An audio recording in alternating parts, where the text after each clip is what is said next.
bi tey ku wax Pastef wax projet bu ñu jaay askan wi.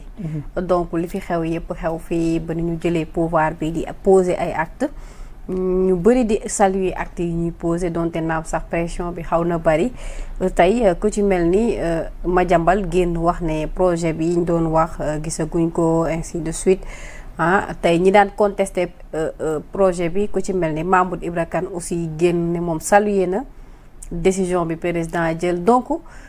Tantôt ñii wax jaar nii tantôt kii wax aw fële au final doo comprendre ba xam sax li ñuy wax dañ koy wax juste pour défendre principe wala juste dañuy wax pour wax xam nga loolu aussi il faut ñu def la part des choses. waaw dafa am ñoo xam ne amuñu principe c'est-à-dire ku am principe la ñu mën a contrecarrer moom amuñu principe ñoom dañuy dem ba gis ko am principe taxaw sa kanam.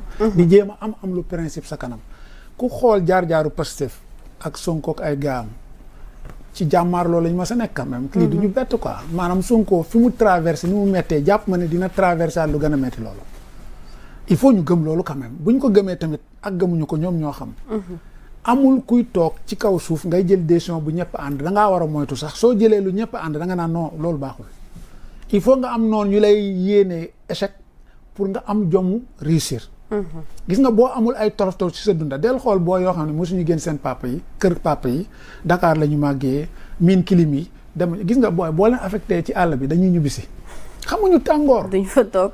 il faut nga jàmmaarloog mbir nga ñor gis nga jàmmaaru problème day ñoral xel. da lay defar da lay forcer. ci la Sonko dëkk nag fi Sonko jaar li nga ku fa jaaroon ci ñoom waxuma la taq ban da ngay lab. kon kooku bu taxawaatee mu génne ay mbir am ñuy contesté. wala di wax ay wax mais décision yooyu ay diggaate la woon baa ngaa jékki ñu naan la jaay ñu woon lii. waaw Madiambal souvent da ciy insister. Madiambal dafa waxaalewul woon te jëndul woon. Madiambal. mësul jënd mësul waxaale. kii waroon naa rusa sax génnaat di wax. man damaa xamul façon ban nit la gor bu deret di daw deretu gor buy daw ci yaramu nit war rabbul kaabati ko waroon génn di wax maa ko dégg. mu naan waa Touba yi Sonko bu faloo fi yéen lay njëkk a fagaagal. ba pare teg ci naan xam ngeen ni ma mel ak Touba rek. mel ak Touba di leen toxalal ay fen boo fekkoon Serigne Touba nga toxal ko fen wallahi doo génn Touba. Serigne Touba boo ko fa fekkoon nga toxal ko fen ba mu xam ne da ngay fen doo génn Touba ana gàcce ba.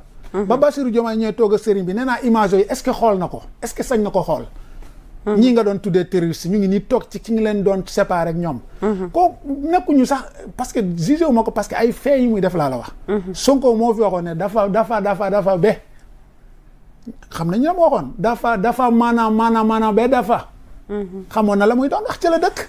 parce que nag kuy dundee sa pilim mais doo noppi. kuy dundee sa pilim doo noppi. affaire Adji Sarr da cee tappale ba yëf yi leer. bàyyi na ko fa. mu ngay wax ca leneen ñooñu nag bu leen sénégalais yi dégloo réew mi ñoo am jotu déglu ñooñu man aw ma seen jot yàlla xam na ne bu ñu ma informé lu ñuy wax wala ma ne xaaral ma xool ko sax ma déglu tuuti ci li may wax quoi mais man aw ma parce que nit ki da ngay am valeur am gàcce am kersa am na yoo xam ne démb li ñu tuddee ceddo xam nga ceddo léegi nga tudd ko sax ceddo du lu bon ceddo bañkat la woon rek baatu ceddo léegi sax mu tombeek naan sàngara nangu naa wala ñàkk xam mais ceddo dëgg-dëgg jikkoom gaa yi yoruñu ko sax ceddo da daan bu fenee rek bu waxee mu dañ day xaru ceddo démb bu ñu waxee mu dañ dañuy xaru fi ngay gis nag ku fen bu tooy xepp génnaat uppaat nit ñi fit mais nguur gi seetaan leen ñu xool nan la ñuy doxalee nguur gi parce que nguur gi arrangé wu leen seen tappale yi ci nguur yi jaar la ñu dul am ci nguur gi te xam nañ ki ñu amal affaire dinañ tàppe gauche à droite pour continuer ji diaboliser waaye du romb nit ñi ñor nañu toog seen politique yooyu dafa xeewi sénégalais yi dañoo ñor xomm gis nga bàyyi leen nag 72 heures booy rek. mais Oustaz yow tamit ñoom tamit dañ nekk pouvoir nag 72 heures yi loolu opposition bee ko war a def. mais non parce que dafa am ñoo xam dañuy ruube. nit ki da ngay sérieux quoi ci soo opposé da ngay sérieux ngay teg xam nga Sonko bu daan ñëw di teg ay affaire bi rek ñu ne non kii du opposant quoi day dénoncer rek ñoo fa nekk léegi. lañ doon bañal Sonko ca lay nekk ci Sonko la mu doon dénoncé mooy xéewalu Sénégal ba gis nga yàlla wan nañu ko tey nekk ci tuus yi lu ne xoolal dañoo seen bik la ñuy dundee seen bik la ñuy dundee toog naa benn borom site comme seen site yi nee na ma léegi nga gis gars yi doon dundee bik toxu si ci yéen ñii di ubbi ay site parce que amatuñ lu ñuy bind te ne na conseil wu ma leen ko parce que du sotti parce que coono gi nekk ci ubbi site yi xamuñu ko. am na ñoo xam ne seen xalima la ñu doon bindee teen ba niis na robinet ba dañ kaa tëj. faaw ñu génn nag di tàppe gauche à droite di diaboliser waaye dañuy gën a jéppalu seen bopp. mais nag tooguñu mel ni ay dictature lañu bañ ko génn sa xalaat. mais génn xalaat buy yàq ak def lu bon duñ ko accepter kenn. dañu am sa jot nag yenn saa yi dañu am sa jot wala booy la ak booy rek. oui parce que tamit dafa am loo xam ne réew day dox. ñoo daan toog naan yéen xamu leen réew yor réew dafa sérieux. mais léegi gars yi yor ko ñoom bëgguñu sérieux.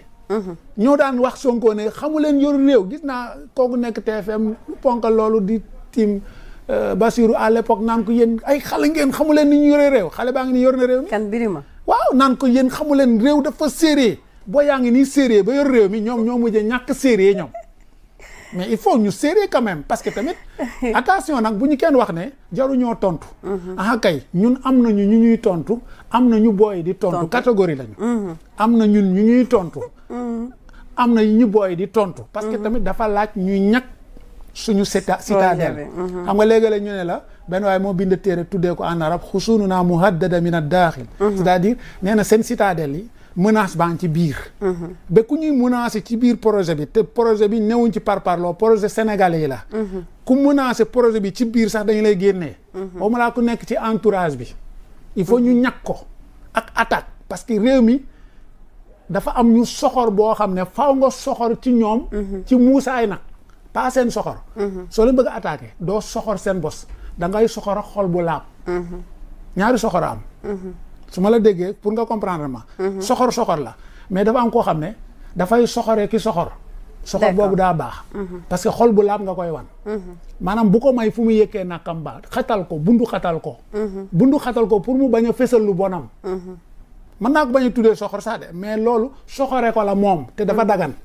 soxoree ko mu bañ a fés parce que bu fésee Sénégal tukki. kon ñoom bu ñu amee xol bu xat ci arrivé booy yi. ak réussir projet bi.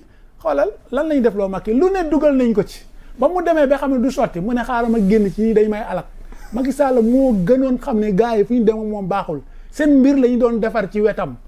ci dernière minute yi yàgg na ko nandite nag mais dafa espéré woon ne bu bësee day jàllaat yàgg na xam ne gars yi ñu ngi liggéey parce que ay njiit la woon ak ñi mu jiite ñuy sàcc rek. comme tibboon nañu mu tibba kenn du wax kenn dara. mais bu mu xamee ne maa jiitee fi te fa ñu jëm ak man baaxul te seen intérêt la. mu xëy rek yoole leen ñoo ko njëkk wax sax daf ñoo yoole bàyyi ñu fi dem gis naa gars yi xataraay fii naan. ñoom Omar Sow ak ñoom Amath voilà kon xam nga ne ñoom ñoo nekkoon dañoo yoole wax nañu dëgg de da leen yoole dafa dem ba ci biir xam ne sottiwul mu ne xaaral mu bàyyi leen fi dem parce que yéen ñii su ma leen toppee fi ma jëm yéen du baax. kon loolu nag bu ñu ko amee ay décides yu nekk fi seen journaliste parce que nguur dafay am businessman yuy yàq am journaliste yuy yàq am jigéen yuy yàq am justice buy yàq. loolu mooy yoon nguur lobby la même ci côté marabout dañu am lobby. d'accord ñooñu nag bu ñu toppee nguur da nga leen di xàmmee teel leen góolu te ñii dañoo xam politique gu socialiste yooyu romb na ay politique de ay libéralisme romb na léegi ñu ngi ci beneen époque. politique gu jub la ñu xam léegi. moo tax slogan Diomaye jub jubal jubanti am na ñu mu naqari seen xol nag mais daañu jub xocc laa la wax. jërëjëf incha allah.